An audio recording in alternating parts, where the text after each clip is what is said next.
Hello everyone, जय हिंद। चलिए हम आज का आर्टिकल करें। आज के आर्टिकल में हमारे पास क्या है? तो हमारे पास पैरोडी इज़ अ वर्ड, और पैरोडी का मतलब होता है किसी भी बहुत पॉपुलर गाने के शब्दों को चेंज करके व्यंग्यात्मक शैली में किसी के ऊपर कटाक्ष करना, कुछ हंसी मजाक करना, या ऐसे ही जस्ट फॉर फन उस गाने के शब्दों को बदलना। This is called parody. अब नंबर टू, जैसे हम हंसाने की बात करते हैं या हम व्यंग्यात्मक शैली की बात करते हैं, तो व्यंग कॉमेडी में कोई नई चीज़ नहीं है। अगर हम पहले से देखें तो तेनालीरामन, बीरबल, और हमारे हमारे मैथिल कल्चर में एक गोनू झा बहुत पॉपुलर कैरेक्टर हैं। ये सब बड़ी ही व्यंग्यात्मक शैली का यूज़ करते आए हैं, और जो मेन मकसद रहता है वो आई डोंट नो कि ये कहना उचित होगा या नहीं, बट कई बार शायद आलोचना करना, कटाक्ष करना, किसी का मजाक उड़ाना इत्यादि। अब आज के टाइम पे जो हमारे स्टैंड अप कॉमेडियंस हैं, जो इसको यूज़ करते हैं हंसाने के लिए भी, कुछ कमेंट्स करने के लिए भी, इट इज़ रॉन्ग और right, I am not the correct person to say. अभी ये मेरी तरफ, क्योंकि मैं सिर्फ टीचर हूँ, मेरी तरफ से किसी का भी पक्ष लेना उचित नहीं होगा। तो उसी के बारे में ये है कि एक स्टैंड अप कॉमेडियन है कुणाल कामरा, जिन्होंने एक गाने के शब्दों को बदला, और ये जो राजनीति में जो दल बदलने का जो एक कार्यक्रम होता है, उसी में उन्होंने एक पॉलिटिशियन पे एक गाने के लिरिक्स को चेंज करके जो है कमेंट किया, जिसको लेकर काफ़ी जो उन पॉलिटिशियंस के जो सपोर्टर हैं वो नाराज़ हो गए और काफ़ी तोड़फोड़ मचाई। So this is the thing. Now number two, there is a student जिसने पूछा कि मैम पॉपअप एरिया क्या होता है। तो जैसे अगर हम ये आर्टिकल पढ़ेंगे तो यहाँ पे जो जो पॉइंट्स आएंगे, जैसे पैरोडी आई, तो पैरोडी क्या है हम तो बता ही देते हैं आपको, लेकिन आप अगर उसमें आपको लगता है कि थोड़ा आपको और स्टडी करने की ज़रूरत है, तो आप अपनी तरफ से भी थोड़ा स्टडी करिए। बीएनएस आएगा, भारतीय न्याय संहिता, उसके ऊपर थोड़ा पढ़िए। जैसे फ्रीडम ऑफ स्पीच, हमारा संविधान क्या कहता है, फ्रीडम ऑफ स्पीच किस सीमा तक हमारे यहाँ पर अलाउड है, इसके बारे में थोड़ा सा पढ़िए कि डेमोक्रेसी फ्रीडम ऑफ स्पीच को किस एक्सटेंट तक परमिट करती है।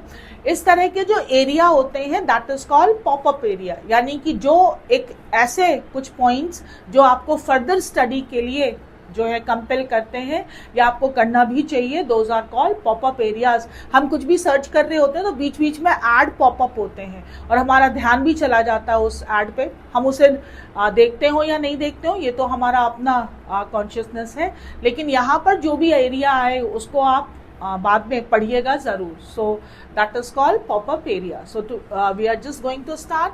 आज का जो हमारा आर्टिकल है उसका जो हेडलाइन है, दैट इज इंडियन, सॉरी वो मेरे ख्याल से थोड़ा ऊपर चला गया है। जो हमारे पास हेडलाइन एरिया है, that is no comic relief, यानी जो कॉमिक इज फॉर जो थोड़ा फन वाला है, रिलीफ राहत।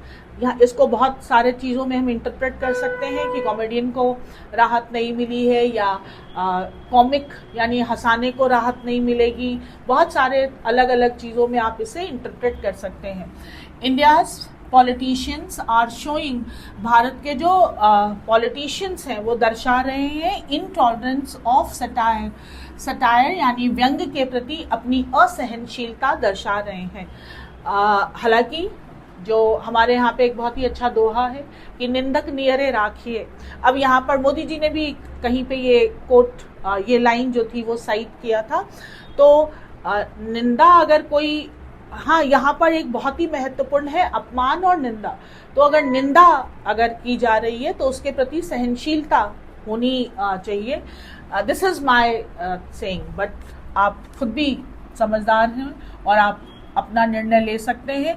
द वायलेंट रिएक्शन, जो एक बहुत ही हिंसक प्रतिक्रिया आई है to comedian Kunal Kamraj satirical remark, जो इनके व्यंग्यात्मक टिप्पणी को लेकर जो एक बहुत ही हिंसक जो है एक प्रतिक्रिया हुई about Maharashtra deputy prime minister Eknath Shinde, जो किसके बारे में थी, एकनाथ शिंदे जी के बारे में। इज नॉट मियरली, ये मात्र अ साइन ऑफ, ये सिर्फ एक संकेत नहीं है ऑफ राइजिंग इंटॉलरेंस, इंटॉलरेंस असहनशीलता एंड राइजिंग।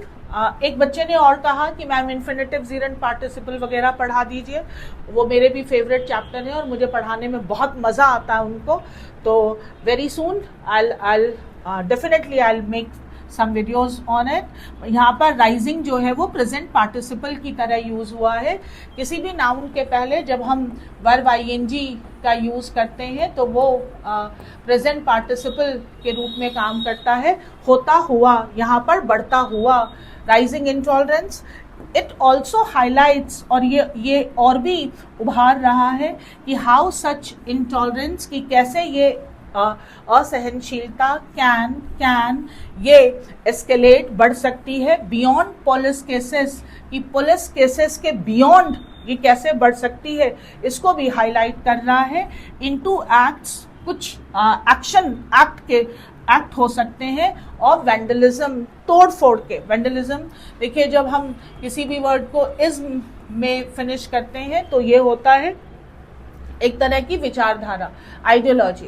गांधी की विचारधारा गांधीइज्म, पुतिन की विचारधारा पुतिनिज्म, ट्रम्प जी की विचारधारा ट्रम्पिज्म, आप वर्ड बना सकते हैं।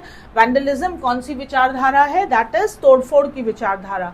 यानी अब ये पुलिस केसेस के बियॉन्ड भी जा सकता है, ये जो बढ़ता हुआ इंटॉलरेंस है, और किस चीज में तब्दील हो सकता है? वैंडलिज्म में। एंड ओपन इंटिमिडेशन, और खुले रूप में किसी को डराया जा सकता है। एम्ड एट, किस, और उसका जो मेन एम होगा वो क्या होगा? एम्ड एट असर्टिंग, बिल्कुल क्लियरली कहना, पॉलिटिकल डोमिनेंस, असर्टिंग, और उसमें एकदम असर्ट किया जाएगा, स्पष्ट दर्शाया जाएगा राजनीतिक वर्चस्व। Mister Kamraj use of the word gaddar, mister Kamra ने, जो मैंने आपको बताया, उन्होंने एक वर्ड यूज किया गद्दार in a parody of a Hindi filmi song. एक हिंदी फिल्मी गाने पे उन्होंने शब्द चेंज किया और उसमें उन्होंने गद्दार वर्ड यूज किया। सीमिंगली टारगेटिंग, ऐसा प्रतीत हो रहा है कि टारगेट किया। एन अननेम्ड पॉलिटिशियन राइज, उन्होंने उस पॉलिटिशियन का नाम नहीं लिया, बल्कि एक सांकेतिक भाषा में वो जो राजनीति हैं हमारे राजनीतिज्ञ, उनके राइज, वो कैसे नीचे से ऊपर उठे। यहाँ पर popup area again, rise and rise का डिफरेंस जरूर जानिएगा। राइज का मतलब होता है नीचे से ऊपर, जब हम पदोन्नति करते हैं और कोई भी चीज नीचे से ऊपर उठती है तो हम राइज वर्ड यूज करते हैं। हैज रिपोर्टेडली ऑफेंडेड, इससे नाराज हो गए हैं, ऑफेंड हो गए हैं। मिस्टर शिंदे सपोर्टर, जो शिंदे जी के सपोर्टर है, एंड अदर शिवसेना मेंबर्स, और बाकी शिवसेना के जो मेंबर्स हैं वो नाराज हो गए हैं। इन अ बिजार एक्ट ऑफ, एक बड़ी ही विचित्र एक्ट ऑफ मिसप्लेस रिटालिएशन, ये गलत बदला लेने का जो तरीका है। अ ग्रुप अटैक, बिजार का मतलब होता है विचित्र, अनयूजुअल, स्ट्रेंज। क्या किया ग्रुप ने? Attack habitat the studio where mister Kamra, एक स्टूडियो हैबिटेट नाम का, जहां पर मिस्टर कामरा ने हैड परफॉर्म, जहां पर उन्होंने ये प्रोग्राम किया था। एंड अटेम्प्ट टू इम्पोज, और ये किस चीज के लिए अटेम्प्ट किया गया? विकेरियस लाइबिलिटी, बहुत ही ब्यूटीफुल यूज किया है। विकेरियस वर्ड का मतलब होता है जो सब्जेक्ट है उस पर डायरेक्ट नहीं, दूसरे पे। जैसे आपके पेरेंट्स को अगर कोई दुख पहुंचाना चाहे तो वो आपको दुख पहुंचा देगा, पेरेंट्स अपने आप परेशान हो जाएंगे। देखिए कई बार ऐसा होता है, किसी की खुशी और किसी का जो दुख होता है वो डायरेक्ट उसके हम ऑब्जेक्ट नहीं होते, होता किसी और के साथ है, बट हमें वो फील होता है। दैट इसी तरह से अगर हमें किसी और को पनिश करना हो और हम किसी और को लाइबल कर दें तो that is called vicarious liability. Second hand on the venue instead of the artist, भाई आपको कुणाल कामरा जी से है तो आप उनको करिए, आप वो स्टूडियो क्यों जो है वो तोड़ फोड़ रहे हैं।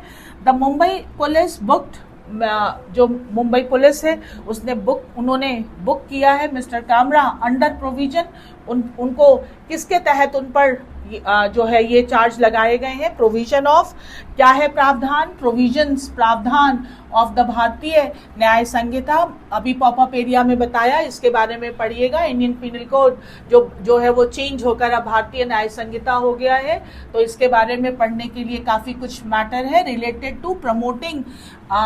जो हमारा बीएनएस है वो कहता है कि प्रमोटिंग एनिमिटी, शत्रुता फैलाना, कॉजिंग पब्लिक मिसचीफ, किसी भी प्रकार का पब्लिक में कोई भी मिसचीफ करना, एज वेल एज, और साथ ही साथ डिफेमेशन यानी किसी की मानहानि करना, ये जो है इसका प्रावधान है। However it is well establish, ये भी काफी वेल स्टैब्लिश जाना जाता है that defamation charges can only be, कि मानहानि का जो चार्ज है बी इनिशिएटेड बाय द, उसको शुरुआत कर सकता है द अग्रीव, जो पीड़ित है, अग्रीव पीड़ित पार्टी, जो पीड़ित है वही मानहानि का जो है वो चार्जेस वही शुरुआत करेगा, and not by the police.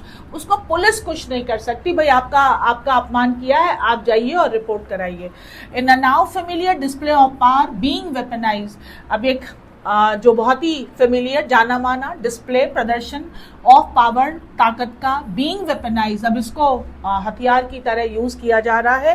The बृहनभूमि Mumbai municipal corporation BMC conveniently discovered, और उन्होंने क्या किया कि ये जो बीएमसी हैं इन्होंने ढूंढ निकाला unauthorized structure,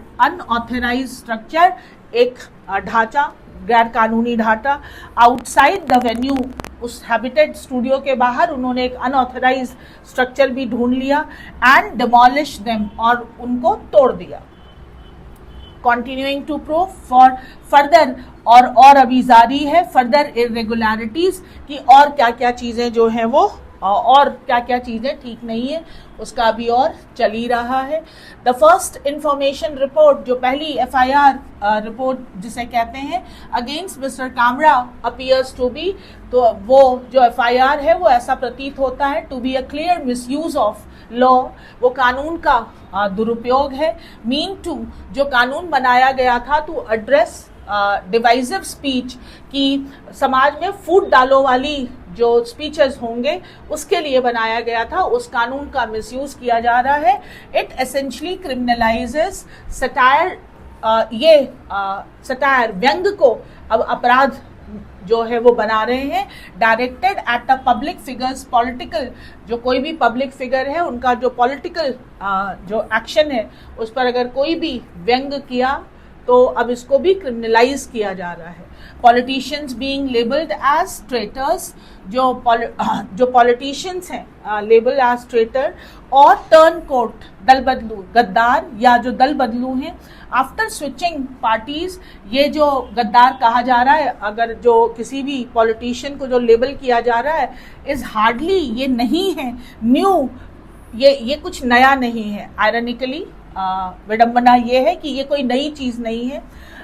Ajit Pawar of the Nationalist Congress Party who once use the same term, Ajit Pawar जो नेशनलिस्ट कांग्रेस पार्टी के हैं उन्होंने भी एक बार यही टर्म यूज किया था। Now serves alongside mister Sindhe, और अब वो मिस्टर सिंधे के साथ ही काम कर रहे हैं as deputy chief minister. The Maharashtra government, जो महाराष्ट्र की सरकार है, इज नाउ वो अब डिमांड कर रही है, is demanding a public apology, कि government is now demanding public apology, कि भाई वो कामरा जो है फ्रॉम मिस्टर कामरा कि वो पब्लिकली माफ़ी मांगे, विच ही हैज़ रिफ्यूज, जिसको उन्होंने मना कर दिया है। दो ही हैज़ एक्सप्रेस, हालांकि उन्होंने ये व्यक्त किया है हिज विलिंगनेस, अपनी इच्छा टू कोऑपरेट विद, कि वो सहयोग करेंगे विद एनी लॉफुल इन्वेस्टिगेशन, अगर कानूनन जांच पड़ताल की गई कानून के तहत तो वो ज़रूर उसमें सहयोग करेंगे। It is incumbent upon the state, अब ये स्टेट की पार में है, स्टेट गवर्नमेंट, टू इंश्योर कि वो सुनिश्चित करें it's actions remain with in, कि उनका जो एक्शन होगा वो बरकरार रहे लीगल बाउंड्स, यानी कि कानूनी सीमा रेखा में, एंड नॉट अपीयर, और ना लगे एज आर्बिट्रेरी। आर्बिट्रेरी का मतलब होता है मनमाने ढंग से, कि ऐसा नहीं वो कानून के दायरे में ही हो, ऐसा ना हो कि कुछ भी जो मनाए आप वो करें। आर्बिट्रेरी रिटेलिएशंस यानी कि बदला लेना। वाइल इट इज कमेंडेबल, ये सराहनीय है, दैट अ फ्यू का मतलब होता है प्लूरल, प्लूरल नहीं, फ्यू तो हमेशा ही प्लूरल है, अ फ्यू पॉजिटिव और अ ना होता तो नेगेटिव। शिवसेना मेंबर्स, कुछ शिवसेना के members have been booked for the vandalism, हालांकि शिवसेना के कुछ मेंबर्स को भी बुक किया गया है तोड़फोड़ के केस में। The case must be pursue, अब इस केस को परस्यू करना चाहिए, आगे देखना चाहिए टू इट्स लॉजिकल एंड, इसका एक तार्किक जो है वो एंड हो, यानी लॉजिकल, यानी हमें समझ में आए कि ऐसा क्यों हुआ है, that is called logical. The invocation, ये जो आवाहन या apply application of hurt sentiment, कि किसी के सेंटिमेंट्स को आपने, संवेदनाओं को आपने ठेस पहुंचाई है, टू जस्टिफाई वायलेंट लॉयल्टी, कि ये जो हिंसक वफादारी है, देखिए कितना अच्छा यूज किया है, वायलेंट लॉयल्टी, हिंसक वफादारी, इसको जो आप इस नाम से कह रहे हैं कि hurt sentiment has gone too far, अब ये बहुत हो गया है, इंक्रीजिंगली और लगातार बढ़ता हुआ, सच क्लेम, इस तरह के जो दावे हैं, आर बीइंग यूज, उसको यूज किया जा रहा है, legitimize, being use to legitimize mob attack, और जो एक उग्र भीड़, मॉब मीन्स उग्र भीड़ जो अटैक करती है, इसको हम धीरे धीरे कानूनन मानने लग गए हैं, अंडरमाइनिंग, और जिससे कम हो रहा है the free and open space, एक स्वतंत्र और एक जगह मिले, फ्री स्पेस, कि किस चीज के लिए, एसेंशियल फॉर डेमोक्रेटिक डिस्कोर्स, कि लोकतांत्रिक जो बातचीत हो उसमें लोगों को एक फ्रीडम ऑफ स्पीच और एक ओपन स्पेस मिले, कि वो लोगों के द्वारा जो चुनी गई सरकार है, अगर उसकी आलोचना लोग करना चाहें तो वो कर सकें, ऐसा ये आर्टिकल कह रहा है। From my side no comment. हमने देखा कि पैरोडी और जो है वो कुणाल कामरा जी ने की, और फिर वैंडलिज्म हुआ, वर्ड सारे कर लीजिएगा, बहुत सारे अच्छे अच्छे वर्ड्स आए हैं और फिर उन्हें यूज़ करिएगा। चलिए हम फटाफट ज़रा देखें कि क्या क्या वर्ड्स हैं और हम उस पर काम करते हैं। पहला था इनटॉलरेंस। देखिए गांधी जी का जो प्रिय वर्ड था वो था टॉलरेंस, और वो अब हो गया है एनाक्रोनिस्टिक। अभी हम लोगों ने सीखा, कल या परसों ही के पास आर्टिकल में आया था एनाक्रोनिस्टिक, आउट ऑफ डेट, अब वो आउट ऑफ डेट हो गया है। New norm is intolerance.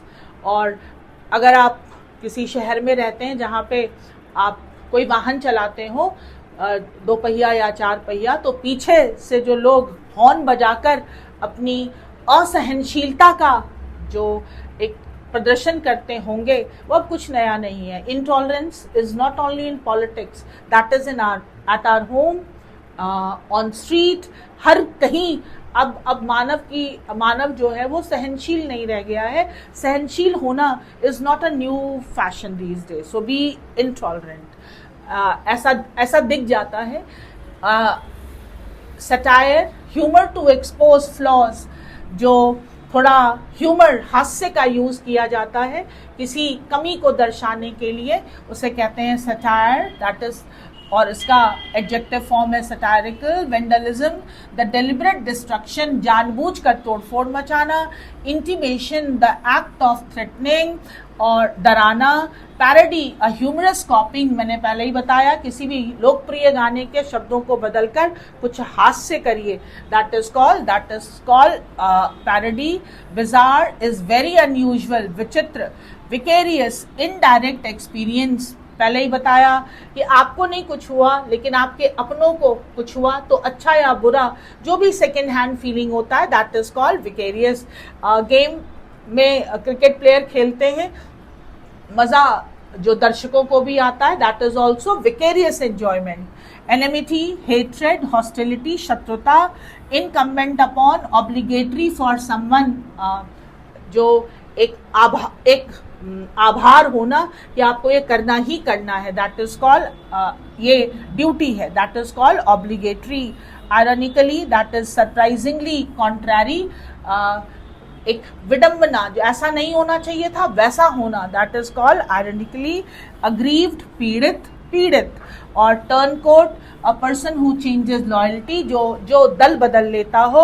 Arbitrary, Moody या अनप्रेडिक्टेबल, मनमाने ढंग से। और इनवोकेशन, कॉल फॉर सपोर्ट, कई बार हम भगवान जी का आवाहन करते हैं कि भगवान जी आइए और मुझे सपोर्ट करिए, बचाइए, दैट इज कॉल्ड इन्वोक करना। कई बार सुप्रीम कोर्ट किसी प्रीवियस लॉ को इन्वोक करती है, दैट इज ऑल्सो कि उसे हम कहते हैं इन्वोक करना, कॉल अपॉन। अब देखें हमारे पास आज कॉम्प्रिहेंशन में 2 क्वेश्चन कौन से हैं, 3 हैं। पहला है, what was the primary reason for booking Kunal Kamra under the Bharatiya Nyaya Samhita BNS। अगर हम प्राथमिक रूप से देखें तो उनको क्यों जो है वो बुक किया गया है? For making a direct threat to Eknath Shinde, no. For using the term gaddar in a satirical parody, हो सकता है। फॉर वेंडलाइजिंग, वो तो उन्होंने किया नहीं है, उनके साथ हुआ है। For making defamatory comments in a public speech, उन्होंने कोई डिफेमेटरी कमेंट नहीं किया था, उन्होंने तो पैरोडी की थी, तो आंसर शुड बी बी। अगला पूछा है, why did the Brihan Mumbai municipal corporation demolish structure outside the venue according to the article? क्यों? तो अकॉर्डिंग टू द आर्टिकल, भाई आर्टिकल के अकॉर्डिंग विखित, कारण हम भी जानते हैं, लेकिन जो तोड़ा है उन्होंने वो किस लिए तोड़ा है? टू रिटेलिएट अगेंस्ट, नहीं ऐसा नहीं कहा उन्होंने। To enforce a court order, नहीं, ये भी नहीं है। Due to the discovery of unauthorized structure and other irregularities, yes, ये वही कहा तो यही है ना कि देखिए इसमें 2 तरह के आंसर आप कर सकते हो। कारण क्या था वो हमें भी पता है, लेकिन पैसेज आर्टिकल ऐसा नहीं कह रहा है, उसमें यही है। और डी, तो to prevent further public protest तो हो ही नहीं रहा था, answer C. What is the article's main argument regarding the consequence of intolerance towards satire? Article का मेन जो तर्क है वो क्या कह रहा है कि जो व्यंग के प्रति जो हमारी असहनशीलता बढ़ती जा रही है, तो उसमें क्या कहना क्या है, आर्टिकल का क्या कहना है? It leads to justified legal action by authorities, no. It undermine democratic value and suppress free speech, yes. Answer should be B. C देख लें, it encourages public participation in governance. It encourages public ऐसा passage में तो कुछ नहीं कहा है। It helps maintain law and order in politically change environment, इसकी भी बात नहीं की गई है, इसमें तो बात की जा रही है कि it undermine क्या अंडरमाइन करेगा? Democratic values and suppress free speech. जो व्यंग के प्रति अगर असहनशीलता बढ़ी तो लोग जो है वो खुलकर बोलेंगे नहीं, क्योंकि फिर टेंशन होगी कि भाई अगर हमने कुछ बोला और पता चला कि हमारे खिलाफ कुछ हो जाए तो लोग थोड़ा फ्रीडम ऑफ स्पीच को कम यूज करेंगे। 1 वर्ड दिया है, experiencing something indirectly through another persons action, कुछ अनुभव करना डायरेक्ट ना करके बल्कि किसी सेकंड पर्सन के द्वारा, that is called vicarious. Vicarious बहुत ही अच्छा वर्ड है, यूज करिएगा। और लाइबल का मतलब होता है उत्तरदायी, सटारिकल व्यंग, आर्बिट्रेरी मनमाने ढंग से। साइनोनिम बिजार, बिजार का मतलब होता है विचित्र। ऑर्डिनरी साधारण होता है, नॉर्मल साधारण है, यूजुअल जो हमेशा होता है। साइनोनिम होगा स्ट्रेंज। एंटोनिम पूछा है एनिमिटी, एंटोनिम पूछा है तो हेट्रेड तो साथ का ही हुआ। राइवलरी प्रतिद्वंदिता, हॉस्टिलिटी भी साथ का ही हुआ। शत्रुता तो आंसर इज फ्रेंडशिप, फ्रेंडशिप। अब एरर डिटेक्शन पूछा है, अ few comedians including Kunal Kamra with along with additional to, like, unlike, including, excluding, not less than, besides, जब भी 2 नाउन के बीच में आते हैं तो वर्ब हमेशा एग्री करता है पहले वाले से। A few comedians including Kunal Kamra have face backlash but only यहाँ पर सब्जेक्ट वर्ब बिल्कुल सही था, but only few have been booked, लेकिन कुछ को तो बुक कर लिया गया, ना के बराबर बुक किया जाता तो फ्यू रहता, यहाँ पे आना चाहिए अ फ्यू। देखिए हम जब से हमने न्यूज़पेपर पढ़ना शुरू किया है, फ्यू कई बार आया है, फ्यू और लिटिल। अ नहीं लगाएंगे तो वो नेगेटिव होगा ना, और अ लगा देंगे तो थोड़ा पॉजिटिव हो जाएगा। यहाँ पर कुछ को बुक कर दिया गया है, इसीलिए हम कहेंगे अ, यहाँ पे अ आएगा। क्लोज टेस्ट देखें हम तो Bharatiya Nyaya Sanhita, that is BNS. Open space, एक जगह चाहिए कि यहाँ पर हम खुलकर बोल सकते हैं। इर्रेगुलरिटीज, जो और क्या क्या चीजें गलत हैं। फ्री मीडिया, स्वतंत्र जुडिशरी, बताइए आपको न्यायिक जो है हमारा सिस्टम, और criminal procedure code, that is CPC. अब हमारे पास पूछा है कि the article discuss the rising intolerance toward satire in India. जो आर्टिकल है वो क्या डिस्कस कर रहा है कि जो बढ़ती हुई असहनशीलता है व्यंग को लेकर भारत में, highlighting the reaction to Kunal Kamra parody targeting. उनकी पैरोडी को जो टारगेट किया गया वो बढ़ता हुआ असहनशीलता दर्शाता है। Maharashtra deputy chief minister Kamra was booked under the, उनको जो बुक किया गया है वो किस चीज के तहत किया गया है, under the Bharatiya Nyaya Samhita BNS for promoting enmity. Although defamation cases are usually initiated by the aggrieved party, हालांकि जो पीड़ित पार्टी होती है वही इस केस को इनिशिएट करती है। In a related move the BMC demolish structure outside the performance venue citing, और उन्होंने क्या कहा है, वेन्यू साइटिंग इर्रेगुलरिटीज, कि यहाँ पर जो थी वो गड़बड़ियां थी, irregularities. The article wants that such action, और आर्टिकल क्या कह रहा है कि इस प्रकार के एक्शन सप्रेसेस, दबाते हैं, free speech and harm the, और किसको हार्म करते हैं, ओपन स्पेस। एक जो ओपन स्पेस, स्वतंत्र जो एक स्पेस चाहिए, स्पेस जगह नहीं है यहाँ पर एक खुला माहौल जो है एसेंशियल फॉर डेमोक्रेटिक डिस्कोर्स। लोकतंत्र की बातचीत, लोकतंत्र के बारे में जो बातचीत हो, जो रास्ता हो, उसमें freedom of speech is very important, because फिर से वही बात, लोगों द्वारा सरकार बनाई गई है, तो अगर लोग अपने द्वारा बनाई गई सरकार की अगर आलोचना करें तो मुझे लगता है एक लिमिट तक तो थोड़ा टॉलरेंस होना चाहिए, बाकी तो I can't say much about it. And then there is a difference between